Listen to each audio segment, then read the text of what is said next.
Neolítico, época de revolución. En esta clase estudiaremos la etapa del Neolítico. Como vimos en la clase anterior, la historia universal se divide en dos etapas, la paleohistoria y la historia. Y el hecho que la divide es la invención de la escritura. Como dijimos en esta clase, vamos a estudiar el Neolítico. El Neolítico es una de las tres etapas de la paleohistoria. La paleohistoria se divide en paleolítico, neolítico y edad de los metales. El neolítico o piedra nueva, nueva, lítico piedra, se caracteriza por los seres humanos en esa época se vuelven sedentarios debido a que logran domesticar plantas y animales, es decir, descubren la agricultura. Esto le permite quedarse en un mismo lugar, asentarse en un lugar determinado, y esto a la vez le permite construir poblados. Como dijimos, empiezan a fabricar sus herramientas a través de la técnica de la piedra pulida y también desarrollaron un tipo de arte conocido como arte neolítico, que se caracteriza también por las grandes o las mega construcciones. Pero, ¿cómo se desarrolló la revolución neolítica? Primero que todo, ¿qué entenderemos por revolución? Una revolución es un cambio brusco en el ámbito social, económico o moral de una sociedad. Tras el fin de la última glaciación, hace aproximadamente 12.000 años atrás, las capas de hielo que habían cubierto parte de la Tierra comenzaron a retroceder hacia los polos, iniciándose un largo periodo que culminará con la domesticación de plantas y animales y con el inicio alrededor del 8000 a.C. de una nueva etapa en la historia de la humanidad denominada Neolítico. Como dijimos, la técnica utilizada en el Neolítico para la fabricación de herramientas fue la piedra pulida. Junto a ello se produjeron grandes transformaciones en la vida del ser humano, por lo que algunos hablan de una revolución. Empiezan a descubrir otro tipo de actividades también, y también de herramientas. El descubrimiento de la agricultura se desarrolló en distintos continentes a lo largo de miles de años. En el mapa podemos ver la expansión de la agricultura. En rojo, en Asia Menor, podemos ver cómo se empezaron a desarrollar estas comunidades agrícolas el año 8000 a.C. Y posteriormente podemos ver que en América del Sur se empieza a descubrir la agricultura junto con sectores de África, de Europa y también parte de Asia, en el año 3000 a.C. ¿Qué consecuencias trajo el descubrimiento de la agricultura y la ganadería?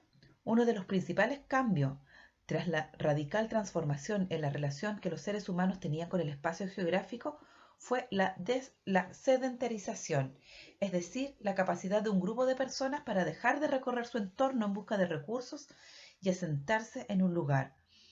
Es decir, ellos ya no van en busca de su alimento, sino que ellos empiezan a, a, a plantar y a cuidar animales para poder tener su sustento diario. Artesanía, comercio e intercambio cultural. Junto a la sedentarización y la capacidad de producir su propio alimento, las sociedades neolíticas complejizaron su producción artística y artesanal, fabricando una variada gama de cerámicas, textiles, herramientas y ornamentos. Resulta difícil conocer hasta qué punto existieron trabajadores especializados en la producción e intercambio de estos artefactos, aunque evidencia arqueológica ha demostrado que algunas de estas creaciones viajaron grandes distancias, lo que abre el debate sobre la posibilidad de alguna forma de comercio en el Neolítico, actividad que a la vez involucraría un posible intercambio cultural. En la imagen podemos ver cómo se fueron desarrollando otras actividades.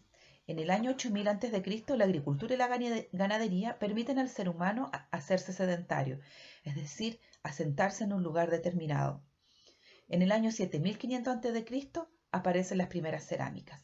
Debido a que ya el ser humano no necesita ir a cazar o recolectar su alimento, empieza a ocupar su tiempo en desarrollar otras actividades que empiezan a descubrir. Y entre esas actividades está la cerámica. También el 7000 a.C. aparecen los primeros indicios de actividad textil. El 5000 a.C. se desarrollan los primeros sistemas de irrigación mediante canalizaciones. ¿Qué son los sistemas de irrigación? Son los sistemas por los cuales ellos regaban sus cultivos. Eso es un sistema de irrigación. El 4000 a.C. hace su aparición la metalurgia, pero antes de eso está el 4500 a.C., donde aparece la rueda, usada como torno de alfarero y aplicada a mejorar las condiciones de transporte. Este es uno de los descubrimientos que les da o les permite un mayor desarrollo para sus actividades. Y como dijimos, el 4000 a.C., la aparición de la metalurgia, la cual marca el final del Neolítico. ¿Por qué es tan importante esta aparición de la metalurgia? Porque le permite al hombre ya no solo crear sus herramientas de piedra, sino que vamos a ver que la fabricación de sus herramientas ahora son con metales. ¿Pero qué es la metalurgia? La metalurgia es el conjunto de técnicas para extraer, para sacar los metales contenidos en los minerales y transformarlos. Los primeros metales que ellos utilizaron fueron el cobre, el bronce y el hierro. Pero, ¿cómo pensaban los hombres y mujeres del Neolítico? El arte también fue muy importante, su forma de pensar también, cómo ellos se comunicaban con el exterior o con otros clanes o con otros poblados.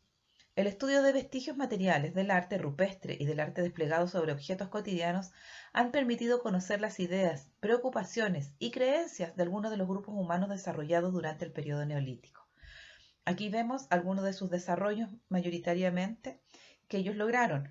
La pintura rupestre, podemos ver algún tipo de sandalias fabricadas con algún tipo de cuerda, sus herramientas que ya no son mayoritariamente en piedra, sino que también utilizan algunos metales.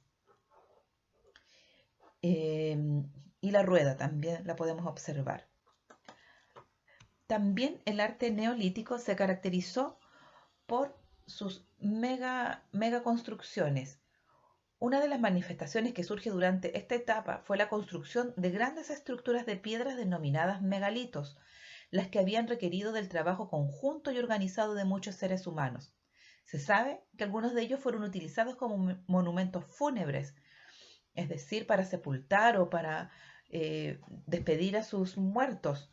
Sobre otros se desconoce sus usos y se suponen posibles funciones religiosas o incluso de observación astronómica. Aquí nosotros vemos diferentes tipos de megalitos. Tenemos los dólmenes, construcciones que se cree que fueron ocupadas como monumentos funerarios y suelen tener la forma de un portal, con pilares y una piedra plana en la parte superior. También podemos observar los menhires, que eran rocas de hasta 11 metros de altura, levantadas de forma aislada o bien como parte de un conjunto. Se ha especulado que fueron utilizadas para la observación astronómica. Esos son los menhires. Y los cromlech, ¿ya? Que eran estas grandes piedras, pero estaban dispuestas en forma de círculo, que podemos observar aquí.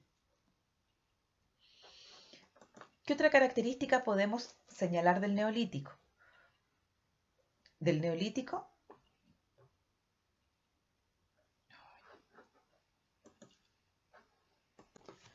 podemos saber muchas otras cosas del Neolítico, pero ahora te corresponde a ti investigar para poder aprender. Con todo lo aprendido, ¿podrías señalar cuáles son las principales diferencias entre el Paleolítico y el Neolítico? Ahora te invito a que puedas desarrollar las actividades que te corresponden durante esta semana.